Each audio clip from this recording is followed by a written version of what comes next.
Hello दोस्तों, मैं आज सुंदरकांड का कुछ बखान करूंगा। जामवान के सुंदर वचन सुनकर हनुमान जी के हृदय को बहुत ही भाए। वो बोले, हे भाई, तुम लोग दुख सहकर कंदमूल फल खाकर तब तक मेरी राह देखना जब तक मैं सीता जी को देखकर ना आऊं। काम अवश्य होगा, क्योंकि मुझे बहुत ही हर्ष हो रहा है। यह कहकर वह सबको मस्तक नवाकर तथा हृदय में श्री रघुनाथ जी को धारण करके हनुमान जी हर्षित होकर चले। समुद्र के तीर पर एक सुंदर पर्वत था। हनुमान जी खेल से ही अनायास ही कूद कर उसके ऊपर जा चढ़े और बार बार श्री रघुवीर का स्मरण करके अत्यंत बलवान हनुमान जी उस पर वेग से उछले। जिस पर्वत पर हनुमान जी पैर रख कर चले, वह तुरंत ही पाताल में धंस गया। जैसे श्री रघुनाथ जी का वो बाण चलता है, उसी तरह हनुमान जी चले। समुद्र ने उन्हें श्री रघुनाथ जी का दूत समझकर मैनाक पर्वत से कहा कि हे मैनाक, तो इतनी थकावट दूर करने वाला हो, अर्थात अपने ऊपर इन्हें विश्राम दे। हनुमान जी उसे हाथ से छू दिया हनुमान जी ने उसे हाथ से छू दिया, फिर प्रणाम करके कहा कि भाई, श्री रामचंद्र जी का काम किए बिना मुझे विश्राम कहा। जैसा कि कहा गया कि हनुमान तेहि पर साकर पुन कीन प्रणाम, राम काज कीन्हे बिनु मोहि कहा विश्राम। हनुमान जी ने उसे हाथ से छू दिया, फिर प्रणाम करके कहा कि भाई, श्री रामचंद्र जी का काज किए बिना मुझे विश्राम कहा। जात पवन सुत देवन देखा, जाने कहूँ बल बुद्धि विशेषा, सुरसा नाम अहिन के माता, पटइन आई कही थी बात। देवताओं ने पवन पुत्र हनुमान को जाते हुए देखा। उनकी विशेष बल बुद्धि को जानने के लिए परीक्षार्थ उन्होंने सुरसा नामक सर्पों की माता को भेजा। उसने आकर हनुमान जी से यह बात कही, आज देवताओं ने मुझे भोजन दिया है। वचन सुनकर पवन कुमार हनुमान जी ने कहा, श्री राम जी का कार्य करके मैं लौट आऊं और सीता जी की खबर प्रभु को सुना दूं, तब मैं आकर तुम्हारे मुंह में घुस जाऊंगा। तुम मुझे खा लेना। हे माता, मैं सत्य कहता हूं, अभी मुझे जाने दे।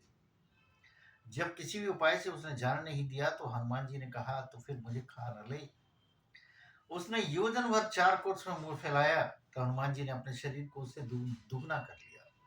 उसने 16 योजन का किया, हनुमान जी ने तुरंत ही उसे 32 का योजन के हो गए। जैसे जैसे सुरसा मुख का विस्तार करती जाती है, हनुमान जी उसका दुगना रूप दिखाते हैं।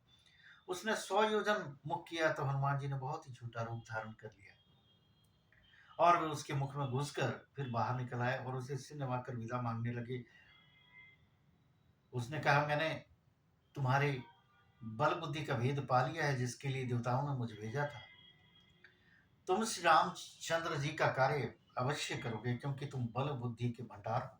यह आशीर्वाद देकर वह चली गई तो हनुमान जी हर्षित होकर चले गए।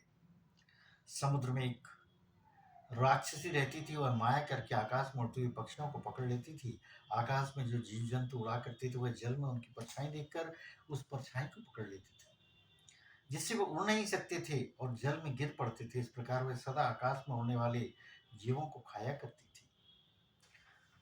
उसने वही छल हनुमान जी से भी किया। हनुमान जी ने तुरंत ही उसका कपट पहचान लिया। पवन पुत्र धीर बुद्धि वीर हनुमान जी उसको मारकर समुद्र के पार गए। वहां जाकर उन्होंने वन की शोभा देखी। मधु पुष्प रस के लोभ से भौरे गुंजार कर रहे थे। अनेकों प्रकार के वृक्ष फल फूल से शोभित हैं। पक्षी और पशुओं के समूह को देखकर तो वे मन ही मन बहुत प्रसन्न हुए। सामने एक विशाल पर्वत देखकर हनुमान जी भय का त्याग कर उस पर दौड़ कर जा चढ़े। शिव जी कहते हैं कि हे उमा, इसमें वानर हनुमान जी की कुछ बड़ाई नहीं है। यह तो प्रभु का प्रताप है, जो काल को भी खा जाता है। पर्वत पर चढ़कर उन्होंने लंका देखी। बहुत ही बड़ा किला है, कुछ कहा नहीं जाता। वह अत्यंत ऊंचा है। उसके चारों ओर समुद्र है। सोने के परकोटे का परम प्रकाश हो रहा है। विचित्र मणियों से जड़ा हुआ सोने का परकोटा, उसके अंदर बहुत से सुंदर सुंदर घर हैं। चौराहे, बाजार, सुंदर मार्ग और गलियां हैं। सुंदर नगर बहुत प्रकार से सजा हुआ है। हाथी घोड़े खच्चरों के समूह तथा पैदल और रथों के समूह को कौन गिन सकता है। अनेक रूपों के राक्षसों के दल उनकी अत्यंत बलवती सेना वर्णन करते नहीं बनती है। वन बाग उपवन फुलवाड़ी तालाब कुएं और बावलियां सुशोभित है। मनुष्य नाग देवताओं और गंधर्वों की कन्याएं अपने सौंदर्य से मुनियों के भी मनों को मोह लेती हैं। कहीं पर्वत के समान विशाल शरीर वाले बड़े ही बलवान मल्ल पहलवान गरज रहे हैं। वे अनेकों अखाड़ों में बहुत प्रकार से भिड़ते हैं और एक दूसरे को ललकारते हैं। भयंकर शरीर वाले करोड़ों योद्धा यत्न करके बड़ी सावधानी से नगर की चारों दिशाओं में पहरा दे रहे हैं। कहीं दुष्ट राक्षस भैंसों मनुष्य गायों गधों और बकरों को खा रहे हैं। तुलसीदास जी ने इनकी कथा इसीलिए कुछ थोड़ी सी कही कि ये निश्चय ही श्री रामचंद्र जी के बाण रूपी तीर्थ में शरीरों को त्याग कर परम गति पावेंगे अवश्य। नगर के बहुसंख्यक रखवालों को देखकर हनुमान जी ने मन में विचार किया कि अत्यंत छोटा रूप धरूं और रात के समय नगर में प्रवेश करूं। हनुमान जी मच्छर के समान छोटा सा रूप धारण कर नर रूप से लीला करने वाले भगवान श्री रामचंद्र जी का स्मरण करके लंका को चले। लंका के द्वार पर लंकनी नाम की एक राक्षसी रहती थी। वह बोली, मेरा निरादर करके मुझसे बिना पूछे कहाँ चली जा रहे हो। हे मूर्ख, तूने मेरा वहित नहीं जाना। जहां तक जितने चोर हैं वे सब मेरे आहार हैं। महाकपि हनुमान जी ने उसे एक घूंसा मारा जिससे वह खून की उल्टी करती हुई पृथ्वी पर लुढ़क गई।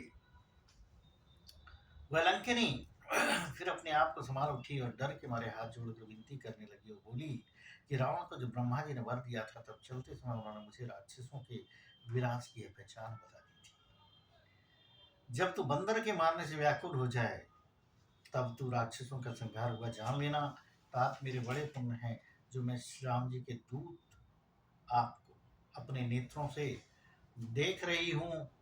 हे तात, स्वर्ग और मोक्ष के सब सुखों को तराजू की एक पलड़ी में रखा जाए तो भी वे मिलकर उस सुख के बराबर नहीं हो सकते जो क्षण मात्र के सत्संग से होता है। अयोध्यापुरी के राजा श्री रघुनाथ जी